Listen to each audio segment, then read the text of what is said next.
Deep within the asteroid belt of Proxima Centauri, hidden beneath layers of holographic camouflage, the greatest secret of humanity took shape. Captain Thea Valentine stood at the observation deck of Research Station Helios, her dark eyes fixed on the massive vessel suspended in the void before her, the HSS Odysseus, humanity's last hope against extinction. "Captain, the quantum core is stabilizing," reported Dr. Marcus Bishop, his weathered face illuminated by the soft blue glow of his holographic display. "We've achieved 97% efficiency in the latest tests." Valentine nodded, her fingers unconsciously touching the silver pendant at her neck, a habit from childhood that surfaced in moments of deep thought. 6 years of secret development, countless sacrifices, and more broken laws than she cared to count had led to this moment. The Kryvax invasion had begun 15 years ago. They came without warning or mercy, their crystalline ships descending upon human colonies like swarms of locusts. Their leader, High Commander Voss, made their intentions clear. Humanity would serve or perish. The United Earth Alliance tried diplomacy, then conventional warfare, but nothing could stand against the overwhelming might of the Kryvax fleet. "Show me the stealth systems," Valentine ordered, and Bishop complied. A new series of projections appeared, displaying the revolutionary technology that made the Odysseus unique. The ship's hull was covered in millions of microscopic quantum mirrors, each capable of bending light and energy around the vessel. Combined with the gravitational dampeners, it made the ship virtually undetectable. "The Interstellar Council would have our heads if they knew what we've built here," mused Colonel James Hawthorne, the head of security. His cybernetic eye whirred softly as it adjusted to the changing light levels. "A ship that breaks every treaty we've signed." Valentine turned to face her old friend. "The Council abandoned us to the Kryvax. They called our pleas for help internal matters while our colonies burned. Sometimes survival requires breaking the rules." The station's AI, NEXUS, interrupted their conversation. "Captain, we're receiving an emergency transmission from Outpost Darwin. The Kryvax have launched a major offensive. They've broken through the Orion defense line." The news hit like a physical blow. The Orion line was humanity's strongest fortification, protecting their core worlds. If it had fallen, how long? Valentine asked, her voice steady despite the fear churning in her gut. "At their current pace, they'll reach Earth in 3 weeks, NEXUS reported. Bishop's hands trembled as he worked his console. "The Odysseus isn't ready. We need at least 2 more weeks to complete the weapon integration tests." "We don't have 2 weeks," Valentine stated firmly. "Colonel, begin evacuation protocols for non-essential personnel." "Dr. Bishop, you have 48 hours to get this ship combat ready. The Kryvax think they've broken us, that humanity will kneel before their superior numbers and technology." She walked to the window, placing her hand against the cold glass. "But they've never faced anything like the Odysseus, and they're about to learn that humanity's greatest strength isn't in our weapons or our ships. It's in our refusal to accept defeat." The next 2 days passed in a blur of activity. The station's crew worked around the clock, pushing themselves to the limit. Valentine personally selected her bridge crew, the best pilots, engineers, and tactical officers humanity had to offer. Each one was briefed on the ship's classified capabilities, each one understanding that this mission might well be one way. Lieutenant Commander Iris Zhang, their tactical officer, spent hours running combat simulations. Her fingers danced across the holographic interface as she tested the Odysseus's unprecedented weapon systems, quantum torpedoes that could phase through conventional shields, gravity lances that could tear ships apart at the molecular level. In the engine room, Chief Engineer Talon Reed fine-tuned the quantum core, pushing its efficiency beyond what they thought possible. The core's heart pulsed with ethereal energy, powering systems that shouldn't exist according to known physics. As the deadline approached, Valentine stood on the bridge of the Odysseus for the first time as its captain. The ship hummed with potential, its systems singing to her through the neural interface in her command chair. "All departments report ready. announced Commander Diana Foster, her first officer. Though I should note that Dr. Bishop is still protesting that we need more testing time. Valentine allowed herself a small smile. Noted, Commander. But time is the one luxury we don't have. She opened a channel to the entire ship. This is Captain Valentine. In a few moments, we will depart on humanity's most important mission. The Odysseus carries with her not just our hopes, but our very survival as a species. The Kryvax believe they know what humanity is capable of. They believe they can predict our actions, counter our strategies. Today, we prove them wrong. Today, we show them that humanity's greatest weapon isn't our technology. It's our determination to survive, to protect our own, no matter the cost. She paused, looking at each member of her bridge crew. What we've built here breaks every rule of warfare. But rules don't matter when facing extinction.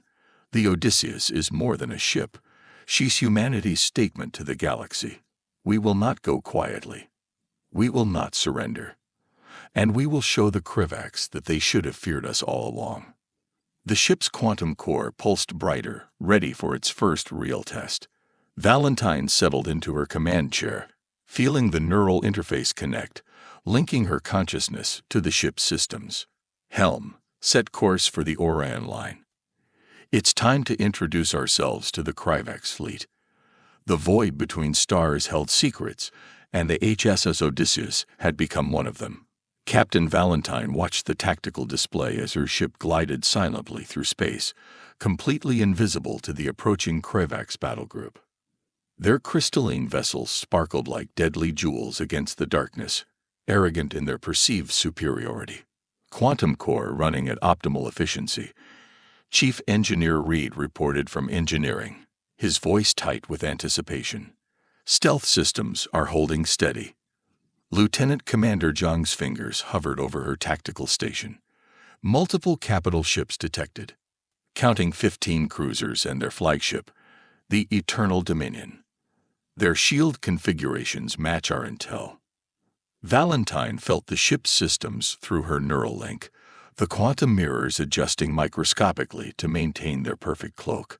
The Odysseus wasn't just invisible. It was a ghost, a phantom that defied the laws of physics themselves. Commander Foster, begin recording all sensor data, Valentine ordered. The brass back home will want every detail of what we're about to do. She paused, studying the enemy formation. Lieutenant Zhang, target the trailing cruiser. Let's show them what our quantum torpedoes can do. The weapon launched silently, its own stealth systems making it as invisible as its mothership. The Kryvax cruiser never saw it coming. The torpedo phased through its shields as if they didn't exist, materializing inside the vessel's engine room. The resulting explosion tore the ship apart from the inside, sending crystalline fragments spinning into the void. Chaos erupted among the Kryvax fleet. Their ships began firing wildly into space, energy beams slicing through empty vacuum as they searched desperately for their attacker. They're launching sensor probes, Foster reported, her dark skin illuminated by the tactical displays. Standard search pattern. Valentine allowed herself a grim smile. Let them search. Lieutenant Zhang, target their command and control systems. Time to show them what else we can do. The Odysseus's gravity lances activated, invisible beams that distorted space itself. 2 more Kryvax cruisers found their hulls suddenly compressed by forces they couldn't comprehend, their crystalline structures shattering under impossible pressures. On the bridge of the Eternal Dominion, Fleet Commander Jirax watched in growing horror as his ships died to an enemy he couldn't see. His crystalline faceplates clicked rapidly, a sign of extreme agitation among his species. Impossible, he snarled, his translator making the words sound like breaking glass. No human ship can do this. They are primitive, predictable. A message appeared on his command screen, text only, in perfect Kryvax script. We were never as primitive as you thought. Valentine watched the enemy flagship through the Odysseus' sensors. They're preparing to jump to FTL, John reported. Their remaining ships are falling into escort formation. Not today, Valentine said quietly. "Mr. Reed, initiate quantum lock." The Odysseus's most devastating weapon activated, creating a bubble of distorted spacetime around the Kryvax fleet. Their FTL drives sparked and died, leaving them trapped in normal space. "This is Captain Valentine of the HSS Odysseus." She broadcast on all frequencies. "Your fleet is disabled. Your weapons cannot touch us. Your sensors cannot find us. You claimed humanity was primitive, that we would bow before superior technology. Instead, we have surpassed every limit you thought we had." The Kryvax ships hung motionless in space, their crystalline hulls reflecting distant starlight.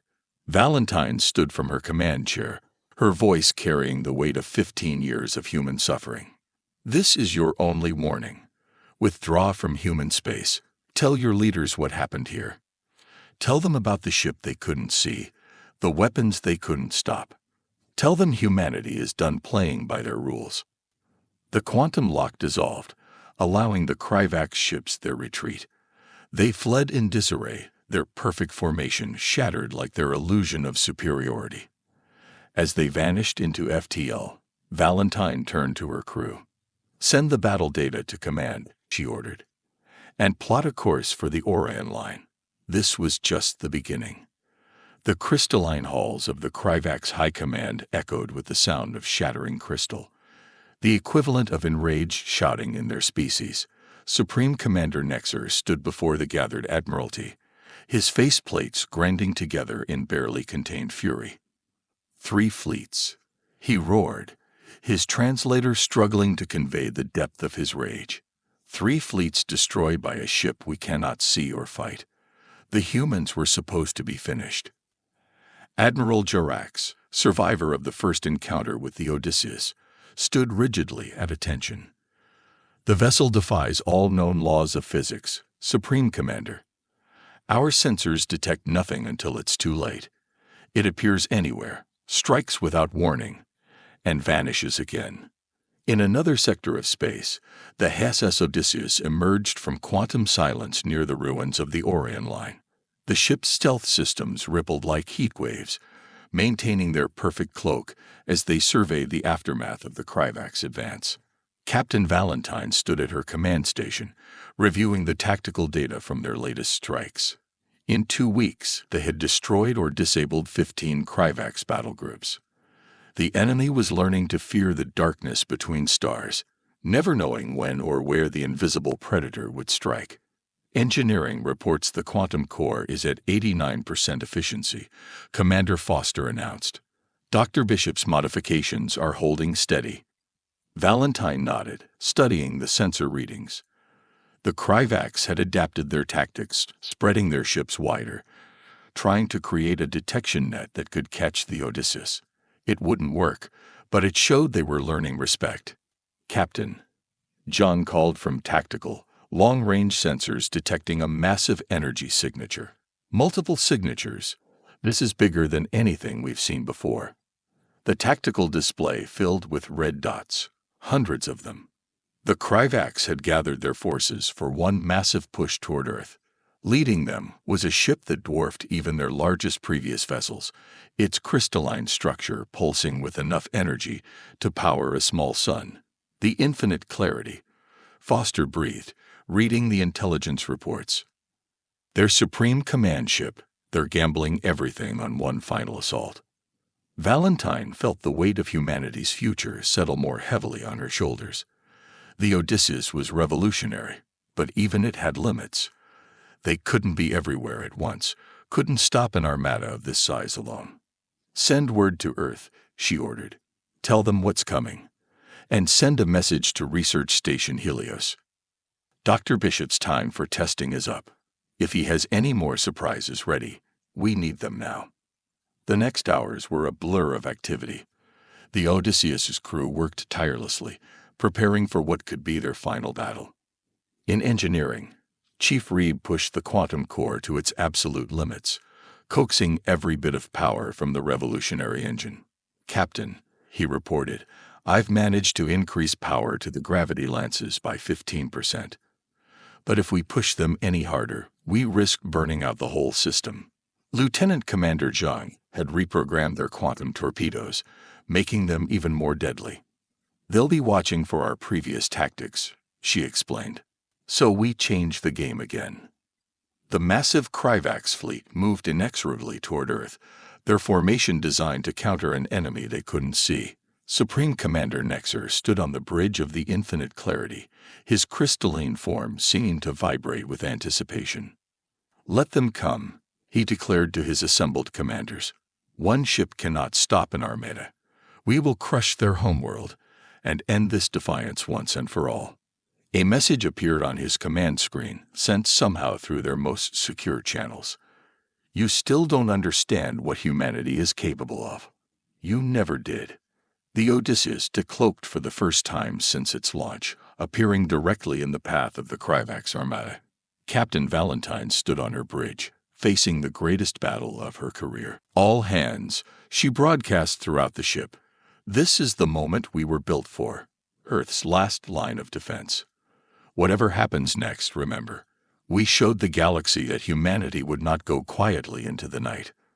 The quantum core hummed with power, the ship's revolutionary systems ready for their greatest test. Before them, the crystalline fleet advanced like an oncoming storm. The final battle for humanity's future was about to begin. The space between Earth and Mars became a battlefield unlike any in human history. The HSS Odysseus faced the massive Kryvax armada, its quantum systems humming with power.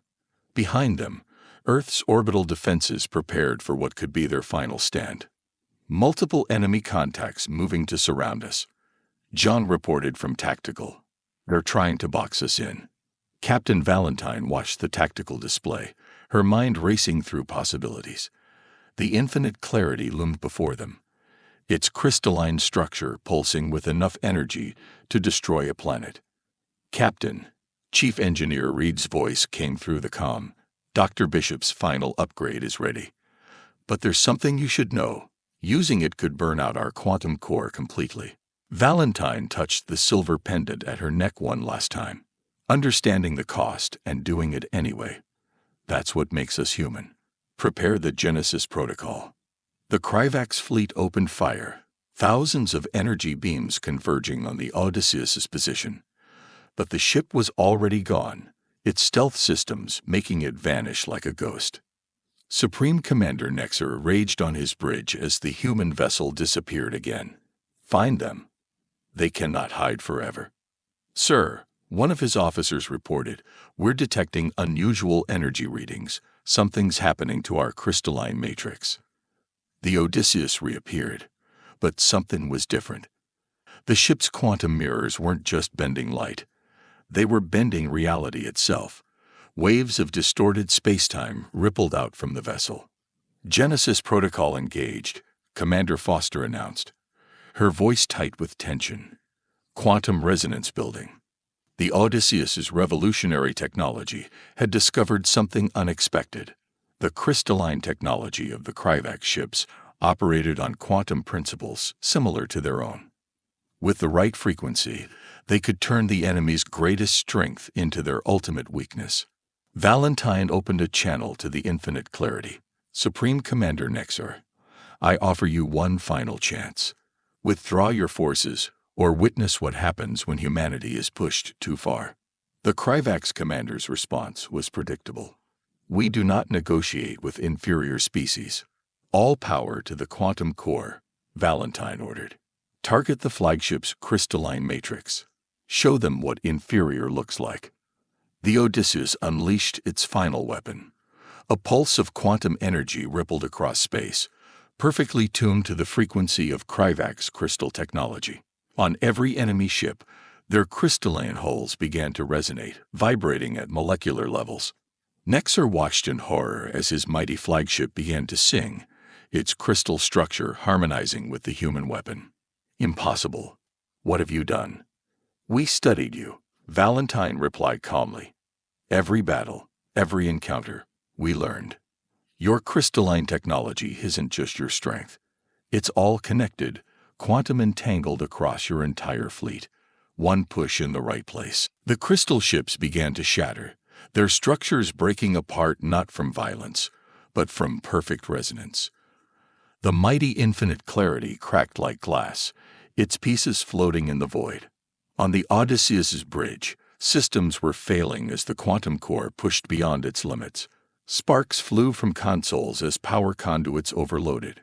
Core stability at critical levels, Reed reported. We've got maybe 2 minutes before total failure.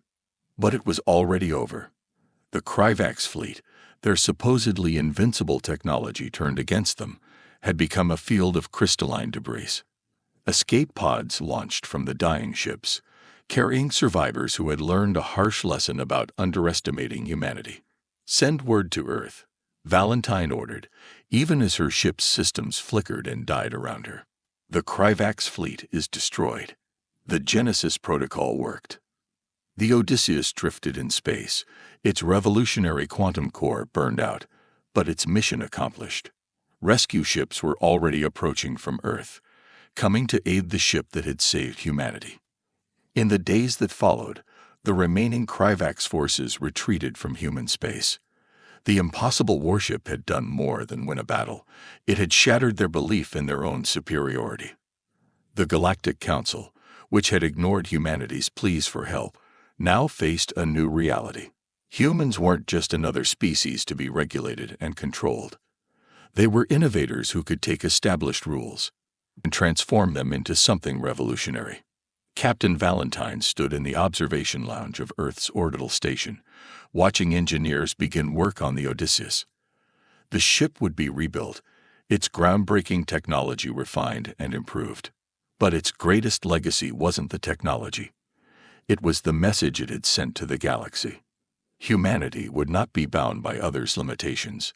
They would not accept extinction. And when pushed to the edge, they would rewrite the rules of reality itself to survive. The impossible warship had become a symbol of human determination, ingenuity, and the unbreakable will to survive. In the darkness between stars, potential enemies considered this lesson carefully, wondering what other impossible things humans might achieve if challenged again. The age of underestimating humanity was over.